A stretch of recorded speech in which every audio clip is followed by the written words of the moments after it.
Hello, this is Mike Omeg here from Whiskey Gulch, New Hampshire, and the New Hampshire SOP group site. I had a couple of questions from people wanting to know about how do I brood and incubate my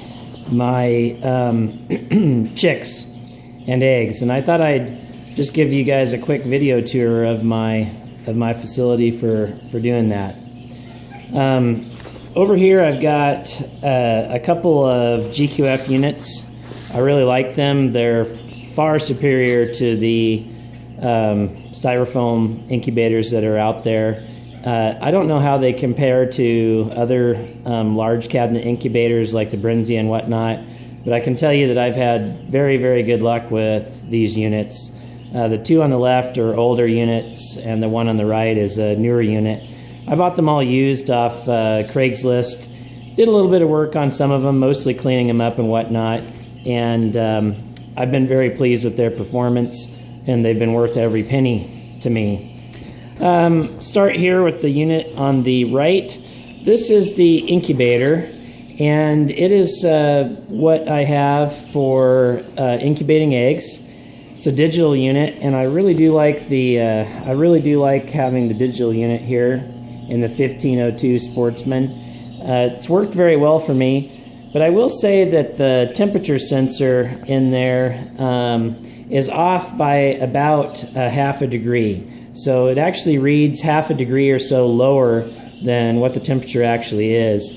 So I keep it set at 100.5, and that provides me with very good hatches, and I've had excellent luck with that. You can see that I have a couple of eggs inside there. I actually write on my eggs when the date that they were placed, the date to move them to the hatcher, and the date that they are scheduled to hatch. I found over time that I can never have too many notes written to myself to help me remember, and that's, I think, very important with chicken eggs and turkey eggs. You definitely don't want to have birds hatching in your incubator, and you want to keep track of things over time carefully. I'm just going to open this up here and show you what I've done for pads. I have, as you can see, this 5-gallon bucket, and it automatically fills with a float valve the humidity tray, which is located right here. And you can purchase fiber pads from GQF if you would like. They're kind of, they aren't very expensive, but they don't last very long. In my mind, they're kind of a hassle. So what I actually did was buy industrial sponges here. And I live in a low humidity area, so just the pan on its own with no sponges actually does not work well for me. And so I have added these sponges. They last, well, these have been in here, they've lasted over a year now, and they keep in very good shape. I clean them every once in a while with bleach. You can see that they're nice and clean. They don't grow mold or anything like that. And I use these sponges to provide extra humidity for my hatching eggs that are there. These happen to be turkey eggs. I don't have any chicken eggs in my incubator at the moment. So that's my incubator. I'll talk a little bit about storing hatching eggs here. So the middle unit here is where I store my hatching eggs. This actually doesn't have any power being applied to it. It's really just a storage case. There's always a lot of questions every year around hatching season about how people store their hatching eggs. I don't think you need anything fancy. I don't think you need to store them in a root cellar. I think just storing them like I do in here. This room is slightly below room temperature typically, but I do think it's nice to add some extra humidity to the area where the hatching eggs are at. I store my turkey eggs, believe it or not, for up to 3 or 4 weeks and have still excellent fertility in turkey eggs. Chicken eggs, I think, are more delicate. They don't store nearly as long. I generally don't store them for more than 10 days. I found after 10 days the fertility starts to drop off fairly quickly, but I like to do fairly large incubations. I think that makes things easier for hatching, brooding, And most importantly, when you cull, I like to cull from a larger group of birds instead of culling from a bunch of small groups that are different ages. It's easier to cull from fewer groups that are the same in age. Basically what I have here is I have the humidity tray with water. That just keeps the humidity up in this unit. Again, this unit's not plugged in, the fan's not working, the temperature isn't on, and I also don't rotate the eggs. I haven't found that to make any difference turning eggs. I think they do just fine as long as they're stored with the wide end facing up. I haven't had any problems. This is what works for me. May not work for everybody. I also, I pedigree breed my birds, and so I know I write on each egg the date at which it was laid and the hen that it came from, the hen or pullet.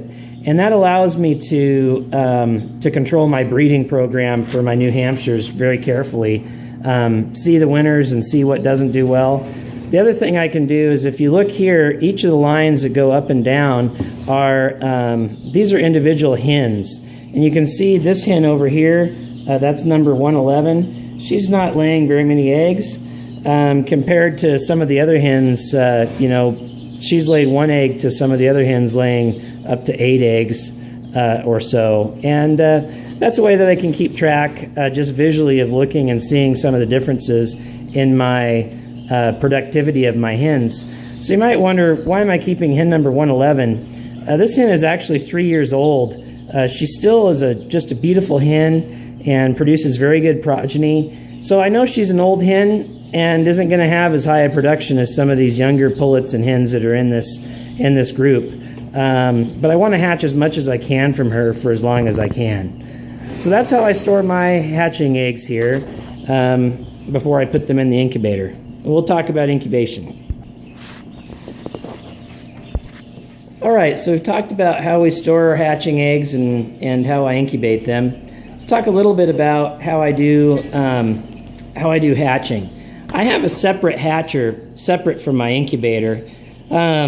This isn't super necessary, but it's of tremendous convenience for me. I definitely don't want to be hatching eggs where I'm still incubating. Hatching creates a lot of dander, a lot of dirt, a lot of debris. I want to keep my incubator absolutely clean, and I sanitize it regularly, even though there's not a lot going on as far as introducing dirt. But the hatcher needs to be cleaned after each hatch.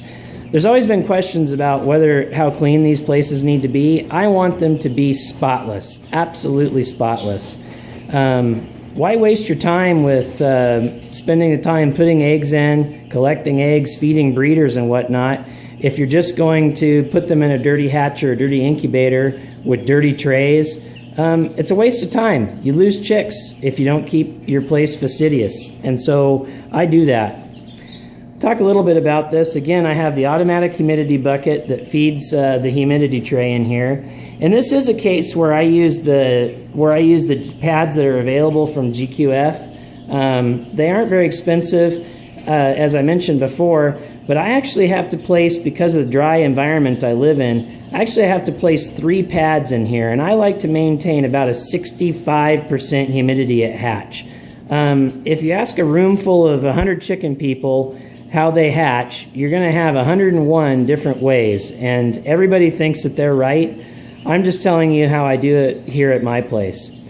I divide the hatchers by each individual pedigree breeding, and I use those wooden slats there to divide the hatching trays up into different areas. And I'm going to open this up so I can show you a little bit about how I do that. Okay, so here I've opened up the unit. I'm going to show you how I divide the hatching trays in just a minute, but I thought I'd show you the record that I keep here. This is my record for this group of chicken eggs here.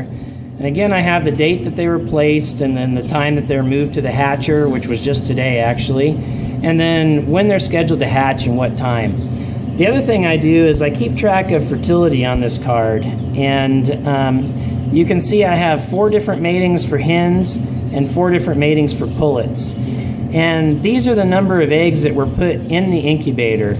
And so, for example, for hen number 111, I have 1 out of 1. And what that means is that 1 egg put in the incubator went into the hatcher. For number 113 there on the left, the second one down, 8 out of 8. So out of 8 eggs put in the incubator, 8 went into the hatcher here. And that gives me my percent fertility. And you can see that the hens here have higher fertility. They have 100% fertility. And the pullets there on the right, their fertility is less. And in fact, this pullet number 263 has very low fertility. She's had consistently low fertility, and I plan on probably eliminating her from my breeders here because she's had very, very low fertility. I know that the male that I have with these pullets is an older cockbird. He looks really great. Cockbirds never seem to have the same amount of fertility as cockerels. I guess they're just getting comfortable and lazy. But these are acceptable numbers to me for my fertility. And when I actually hatch, I'll write a third number on here that shows how many chicks actually hatched out of these eggs, and that gives me my hatchability number. So the number of eggs put in the incubator versus how many hatched gives me my hatchability. The other thing that's really important is this unit right here. This logs temperature and relative humidity. That's super important. You can see I have 2 of these units in here. It's running about 100 degrees. That's close enough. Between 99 and 100 degrees is what I hatch at. Some people turn the temperature down. I don't feel that that's necessary, but see, the temperature's dropping now. I pulled it out here. This logs the temperature every 5 minutes. Then I can plug this into my computer through the USB, and I can actually download the data, and I can track it over time.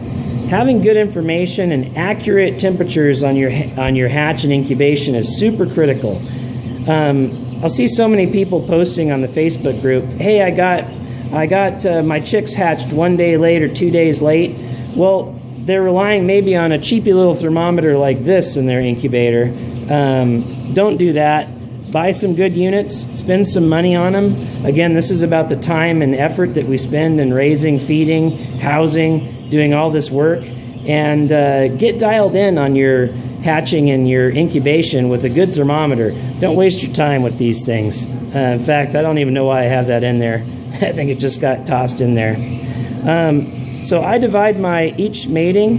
Here you can see I use these wooden trays to divide the tray so that I can keep track of each chick as they hatch, and I know from each pedigree breeding where I get chicks from. And we'll talk a little bit about how I manage the chicks next. I use a GQF battery brooder for brooding newly hatched chicks. They're all kind of scared of me because I'm talking here and thumped around, and so they're kind of huddled together there. I really like these units. They save a lot of space. They're easy to clean. They do cost quite a bit of money, but for me it's worth it because of the number of birds that I run through my facilities each year, and I really like the idea of saving space. They're just really, really good units, and I would encourage you to seriously consider getting one if you don't have one already. You can see the chicks in here. These are chicks. I divide my chicks. I don't like to keep them crowded, so if I have the space, I spread them out, and I think that's really important. I'd rather put some more feed and some more water down in my brooding than or spend a little bit more time feeding and watering and have the chicks have more floor space. The reason that this top unit is empty is the chicks over there in the hatcher, they'll get moved up here, and they're going to live in this top tier unit. So we'll talk a little bit about how I identify chicks here. Keeping good records is of critical importance to a successful poultry breeding program. If you want to make quick improvement, I think that you need to, in my opinion, pedigree breed from just a few birds, and I think that you need to keep very good records. You can definitely improve a breed, no problem, if you just kind of flock breed and whatnot, but I'm very impatient. I want to move quickly. And so I pedigree breed each of my hens. I cull down to just the absolute very best and hatch the birds that I can from them.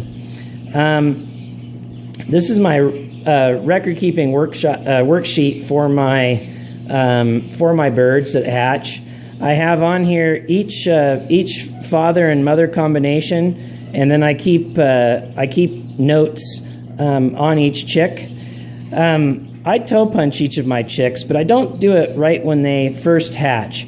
What I do is I mark on here for each mating what the toe punch is going to be with the little black dot on the webbing. But the other thing I do is I use a color band, and you can see that the top two say O on the left, O on the right, yellow on the left, yellow on the right. What those correspond to is these little quick ties over here. And what I do is I apply those quick ties to the chick's legs, because I found if I toe punch the birds when they're really young with toe punch, oftentimes the web breaks and you have a split in that web where there's no webbing between the toes, and that leads to some curling of toes over time.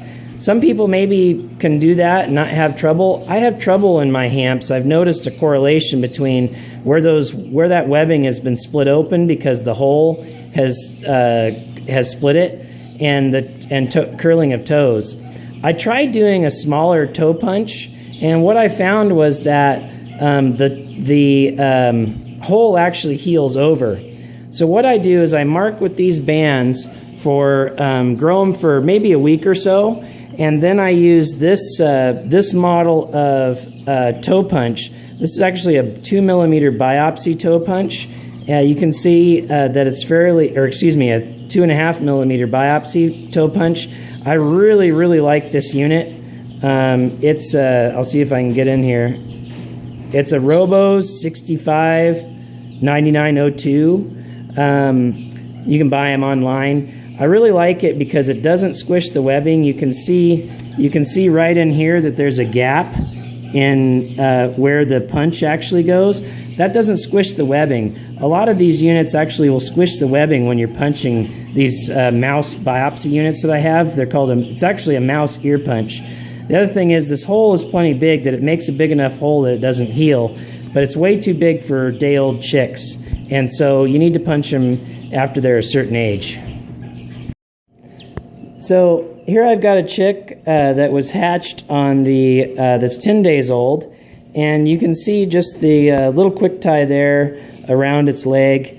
When it gets another couple of days old, I think that the webbing will be big enough to use that biopsy punch on, and we'll open that, use a toe punch, and I'll cut off those quick ties. I don't like to have to keep on changing leg bands, so I prefer to use the cable ties just temporarily, and then toe punch to finally do my permanent identification, and then eventually I will put on a metal leg band, a permanent metal leg band. I've been considering maybe doing wing bands so that I can mark my birds permanently at an earlier age instead of using a permanent leg band. Just haven't done that yet. Again, here's my records here. You can see I keep notes on each hatch. So for instance, 4 out of 5 eggs hatched with this mating, number 170 male with number 272. This bird happens to be named Bella. I don't typically name my birds, but if they're really exemplary, sometimes I'll name them. And you can see I wrote 1 hatched week and culled at 4 days. So I don't know if you'd say culled or dispatched, but I culled it because it was weak and continued to be weak. If they hatch weak or otherwise have problems, I don't mind culling them as chicks. Again, we're breeding with new hamps for vigor, and that's super important, and it begins with the chick, if you ask me. So after the chicks have outgrown this brooder over here, this is the brooder. This stack of brooders here are made locally by a local craftsperson for me. They're really nice units. I like them a lot. And they're where I grow out the chicks until they're fledged and can put them outside in my outside pens. These birds that are in here they're 20 days old, and just to give you an idea of how these how these pins work, I'll open this up for you. Again, I just have a feeder with a light, and then this is one of a ceramic radiant heater for reptiles. You can buy them at pet supply stores or online.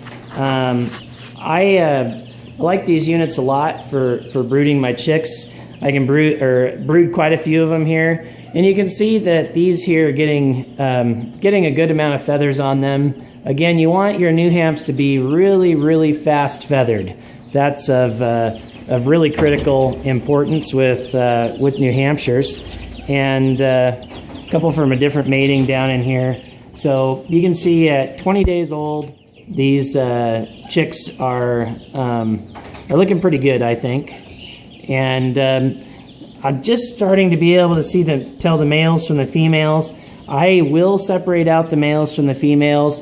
It's just what I do. It's what I was taught to do. I don't know exactly all the benefit of that, but the male chicks are fairly rambunctious, and they will interfere with the females being able to eat sometimes, and so I will go ahead and separate out those males from the females.